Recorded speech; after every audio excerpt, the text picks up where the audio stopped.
So Game of Thrones had this battle of the bastards. It was two characters who were afterthoughts in terms of leading the Seven Kingdoms that became wrapped up in the very fate of it. That's what we have this weekend as Missouri goes on the road to face Vandy.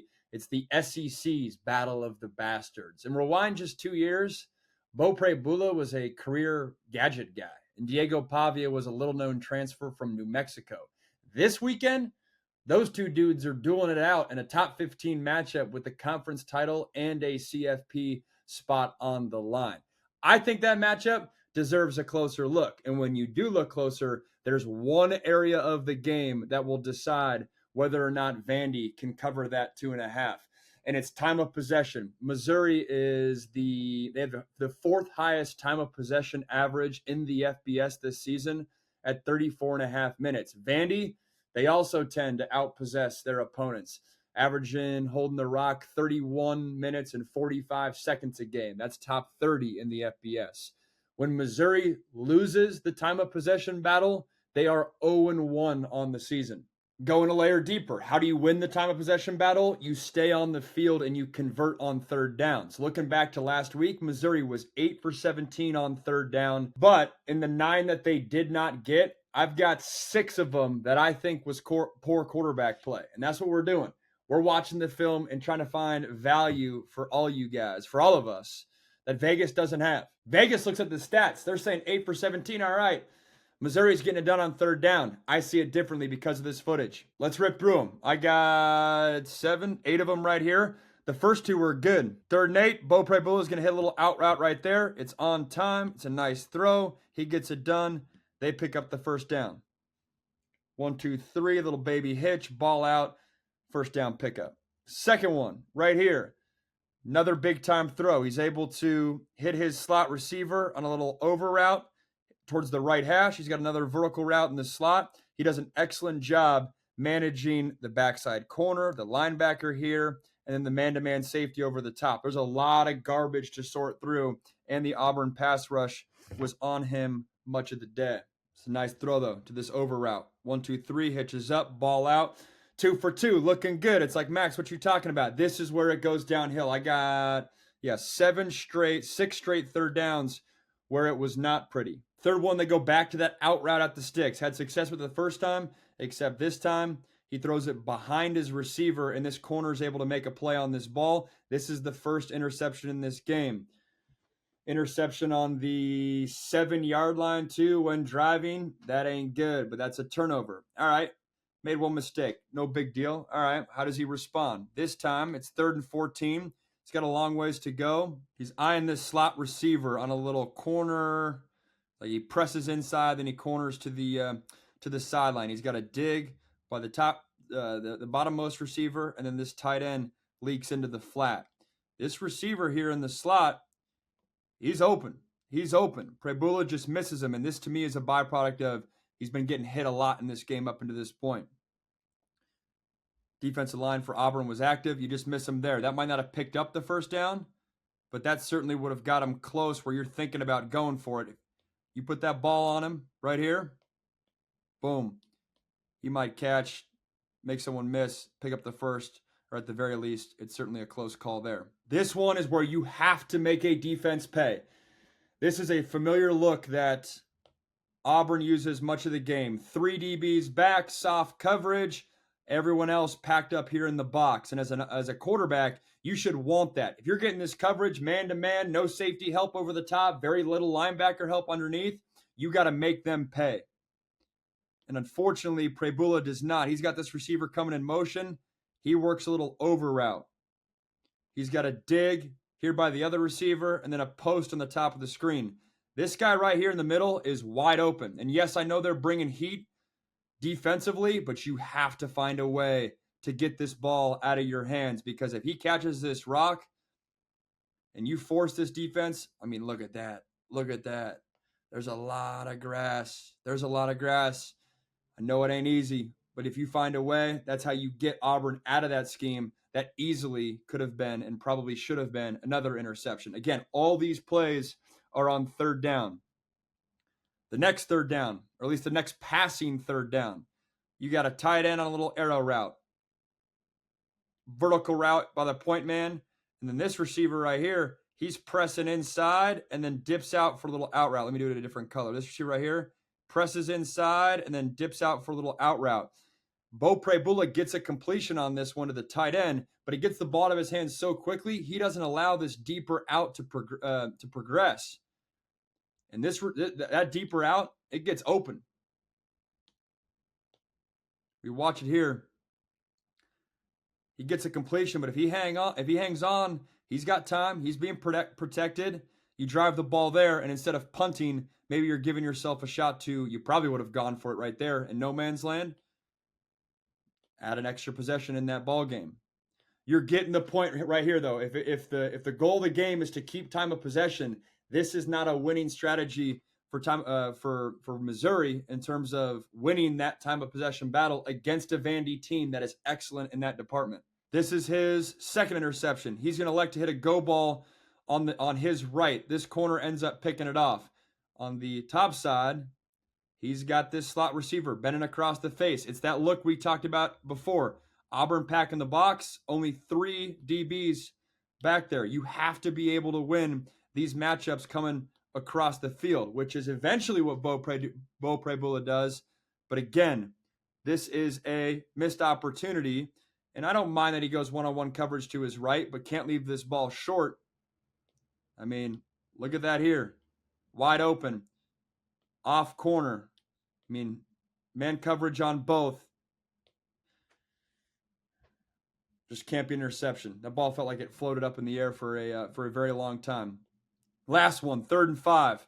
Again, these are all third downs, time of possession, got to stay on the field. They're going to go a mesh concept here. They got this receiver breaking out to the flat.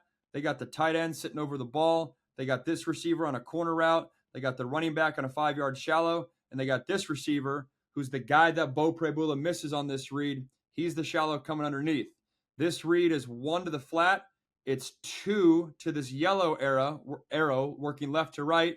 3, tight end middle hook over the ball. 4, this running back working right to left. This number 2 receiver working left to right, he's open. He's open. 1, 2, 3, his eyes come back, and then you can immediately see he takes his eyes down, feels this pressure. When this receiver right here, he's coming open in this void.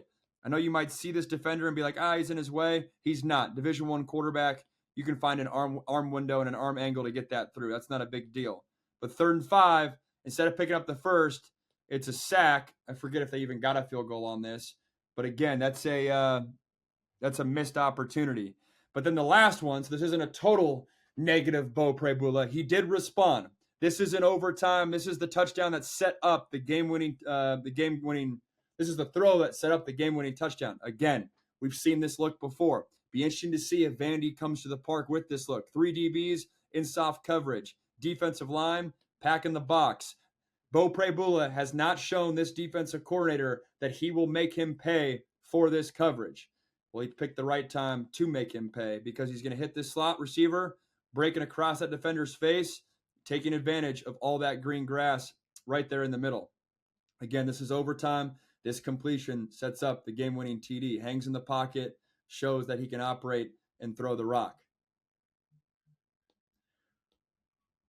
That, to me, is the key. If Beau Pribula can be better on 3rd down, Missouri's going to win. If Beau Pribula shows what he did on 3rd down versus Auburn, Vandy's going to win this game, and Vandy's going to cover. Diego Pavia on the other side. He is remarkably efficient. In fact, one of the most efficient passers in the country. Over 75% completion percentage, averaging 8.37 yards per dropback. He is one of 4 quarterbacks in the FBS with 70% completion and an 8.3 or greater yards per dropback this season. The other 3 dudes, Fernando Mendoza, someone that many have as the number 1 quarterback prospect in college football, Dante Moore, and Julian Sand. That is good company to be in. And one reason he is so efficient is he doesn't always have to throw the ball away. He doesn't have to always force the ball because he can use his legs to have it be very much a factor in his game. It's the factor in his game. It's what we first saw with Diego Pavia. I've seen much more Diego Pavia, the passer, this year, but legs has always been part of his game. He's got a level route to the bottom of the screen here. He's got a dig by the other slot receiver, and then a little hitch, and then a vertical concept to the top of the screen. LSU, they're getting out of their rush lanes, and he's going to find a lane right there to break the pocket, and he gets down to the 1 yard line. Being a playmaker is a huge part of Diego Pavia's game. Defensive coordinator wise, you're like, yo, we're doing everything we need to do. This is just a quarterback making a play. Again, the playmaking ability. He's got a little drive route by this receiver coming right to left. Out route by the slot receiver. Post by the other guy, little scissors rub concept. And then a vertical route down the left sideline. The guy that's in pass protection, running back wise, he is going to break out. And after Diego Pavia does all sorts of scrambling around back here, he's ultimately going to find this running back leaking on what is a 3rd and 12. 3rd and 12. Yet he's still able to pick up the first down, or maybe they get it to like 4th and 1, but they stay on the field regardless. Check out this play. Diego Pavia dropping back, flushes to his right. No one's there. Oh, found my running back. Keep the play alive. Whatever it takes to keep the chains moving. 3rd and 12, giving your offense a chance to pick it up. Right here, he's got another pass concept. Not a lot of teams running this pass concept. This is old school. This is almost like youth football stuff. But he's got a out route by the fullback and then a drag route by the tight end. Kind of a two-man concept. This is a 4th and 1 play. They're faking the dive right up the A-gap, trying to get one of two playmakers on the outside. It's not there. Not there at all. But the running back who started as he's not part of the progression. He's on a dive concept right here. He's going to leak out to the offense's left, and Diego Pavia, again, the playmaker, is going to find a way to get him the rock. It's not there, 4th and 1. Oh, makes someone miss. Oh, running back backside, twisting, doing 360s, finds him with the rock, gets a little chunk yardage, enough to pick up the first down. And then the last one here for good measure, this is the touchdown that put the game on ice. Or it was early on in the 4th quarter, so on ice might be a stretch. But this is the touchdown that gave Vandy 31 points, and the game ultimately was 31-24. But again, it's Diego Pavia's legs. They're going to have this receiver work a little fly sweep into the flat. What do we call this? I hated this play low-key when I was a quarterback because it's really hard to read. There's a lot to manage. You have to see through linebackers, see through defensive ends. And I guess it would help if I actually drew the play for you first. But why the tight end? He's working vertical. And you got this tight end. Sorry, that tight end's blocking. This tight end's working vertical. Excuse me. This tight end's working vertical. And then you got the running back down the seam right behind him with the receiver on the bottom of the screen vertical. It's a 4 verts variation. But regardless, it's covered. And Diego Pavia is going to find a way to have his legs once again be involved. That first tight end blocked, my bad. Pressure, gets up, finds a lane, gets in for 6. A low-key, very fun quarterback matchup in this one. Diego Pavia finding himself on Heisman list. Beau Pribula's cooled off the past couple of weeks. But I give the edge to Diego Pavia. He's been consistent all season long. He's efficient. Doesn't usually make the catastrophic mistake. This game's at home. Vandy's favored by 2.5 because of the 3rd down aspect and how important time of possession is. That is the factor in this game. And as you saw in this film breakdown, it's why I like Vandy to cover this one. Giving you value that Vegas doesn't have. We are 69-50 against the spread this year.